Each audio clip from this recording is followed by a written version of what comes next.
Okay, now I am at this house on 22nd Street. So I'm looking north now. So just for reference again, both these houses are only a few blocks away from each other, but looking north, Elm Grove Park is up this way. You can see all of these houses in this block are pretty well kept. There's some really big trees here. Right across the street, that one hasn't been flipped or anything, but it's well maintained. And you can see further down the road, it's basically the same. This is a nice little nook. And then here is the house right here. It's got some nice curb appeal. It's an older house that it hasn't been completely renovated, and so there's still definitely some old house funky stuff going on. But I want to show you the side here too. I'm going to walk up here just a little bit, and then we go through the back and the backyard and give you another feel for it. So anyhow, I guess I'm heading east this way, and then you can see the garage is behind the fence here, and then they've got a big rolling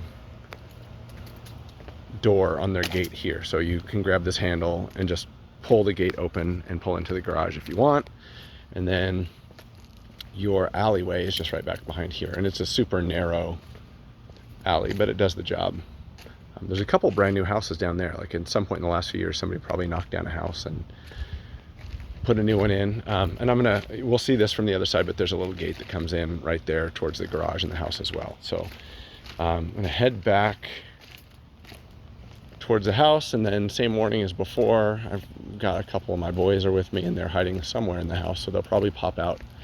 I don't want you to think the house is haunted or be freaked out. So anyhow, I do want to point out this house has cedar shake siding, and it's probably been on here for a very, very long time. It's been painted a few times. It looks like it's in pretty good physical shape, but generally these types of shakes take more maintenance and paint than traditional siding would. Like if you had a wood siding, or especially a concrete siding, you're probably gonna have to paint a little bit more often and make repairs more often than you would something more traditional. Okay, so heading into the house here.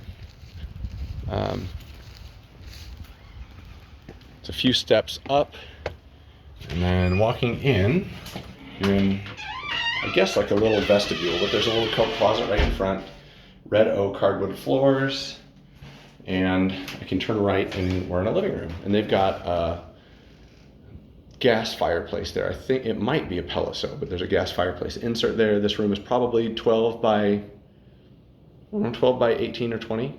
For an older house, it's a decent sized living room.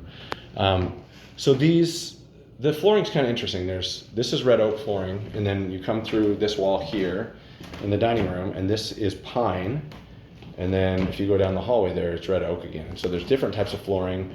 They're not in terrible shape, but neither one of these have been freshly refinished or anything like that. So anyhow, so right when you walk in, I just want to give you a lay of the land. Obviously there's a sliding glass door that goes out to the deck right there. The kitchen is immediately to the right, and then there's some stairs that go down to the basement. And if I turn left, there is a bathroom and a couple bedrooms up here. So built-ins, kind of like a lot of these older houses do, but there's a bedroom right down that hallway, a bedroom straight ahead, and then your bathroom is right here.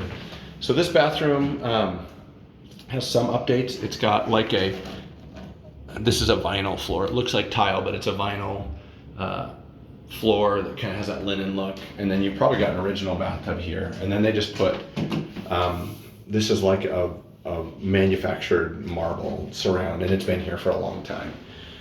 So this tub, it's probably functional, but it's not really beautiful. And then you've got obviously your toilet, and then a newish vanity there. So there's your bathroom. It's pretty small. It's probably about 7 by 7 feet. Bedroom number 1, pretty basic. For an older house here, it's probably 10 by 11, something like that. A little built-in closet back in the corner. And then the other bedroom back over this way. This one's a little bigger. There's a little built-in closet on the right side, and then this is a full-size bed. And this room is probably 12 by 14, something like that. So decent size. And then this window overlooks the front yard right there. So there are the bedrooms and bathroom upstairs. Again, here is your dining room. Dining room's about 10 by 10 probably. And then there's some cool little built-ins in the corner there too. So here's your kitchen.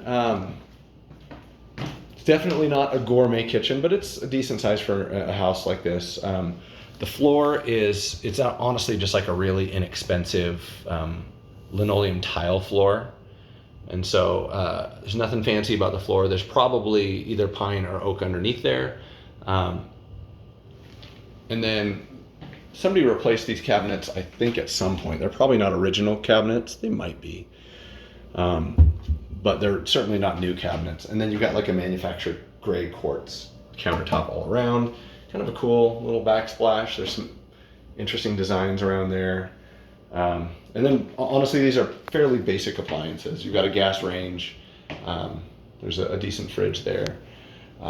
Yeah, so that's the upstairs. So there's some storage cabinets back in here, but you can see definitely got that old school on the inside, but lots of storage. Then heading down to the basement, there's another door that just goes right to the backyard. It's just right next to that sliding glass door. Make a turn here. And then I want to note, just like in this common area when you're coming down, I'm 6'2", and the ceiling in this area is definitely not 6 feet high. And coming down the stairs, I have to duck quite a bit to keep from hitting my head. But once you get down here, you've got laundry set up. This room is about 10 by 8 probably. There's a lot of just little built-in cabinets in here. Tons of storage down here. I don't know if I can get that one open, but that one actually is a little closet that goes through to a bedroom that's in there. So yeah, just a few little storage closets, and then we'll look back at the staircase and you can see there's actually little storage nooks up on the wall there as well. So heading back through here, there's a little bathroom immediately to the right here. The light. So it's pretty basic, but you can see you've got this common area down here all has these tiles. They're 1 by 2 foot gray linen tiles. But this is a pretty basic bathroom. You can see there's not even any trim on the floor. It's about 5 by 6 feet probably, but you've got a little vanity, your toilet, and then an old school like seafoam tub and a little shower in there. So certainly does the job, but it's pretty simple. And then before I head over, there's some living space over here, but I'll turn immediately to the right, and there's a big utility room here. So there's your main plumbing stack. So the plumbing here is below grade. So what that means to you is that putting plumbing fixtures in this basement is relatively simple. You don't have to have a pump to pump it out or anything like that. But this utility room is pretty good size. You can see there's a little workbench over here. You've got a tankless water heater there. It's a gas tankless water heater, a bunch of shelving. And then I passed by on the way in, but your furnace is right here.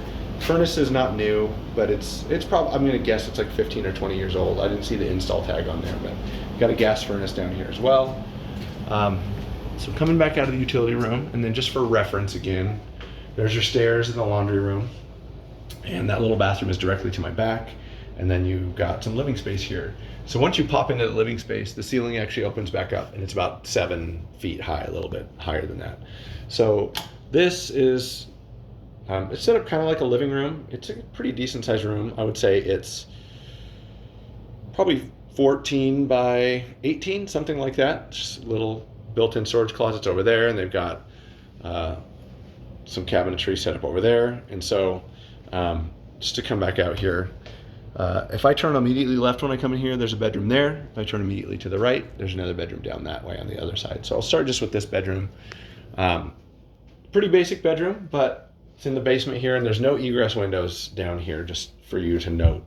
You can see also, like, it's got some older kind of tongue groove wood siding, and then you can see like there's still a little bit of love that it needs. The trim hasn't been caulked out and wasn't really installed properly, it doesn't look like.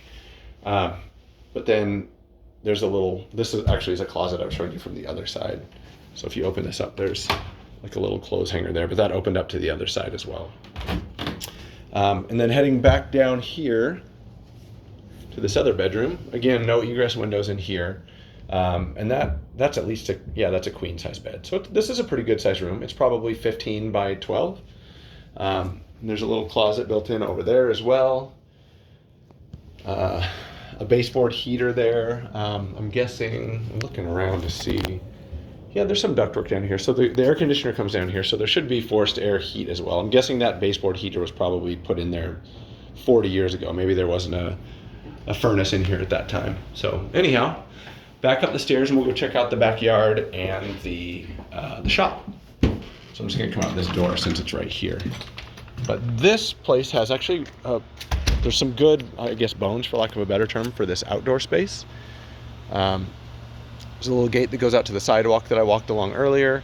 We've got a little bit of grassy space here, but not a heck of a lot. There's a big covered patio next to the shop.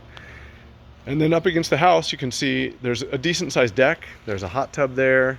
And then there's that double door that goes into the laundry room.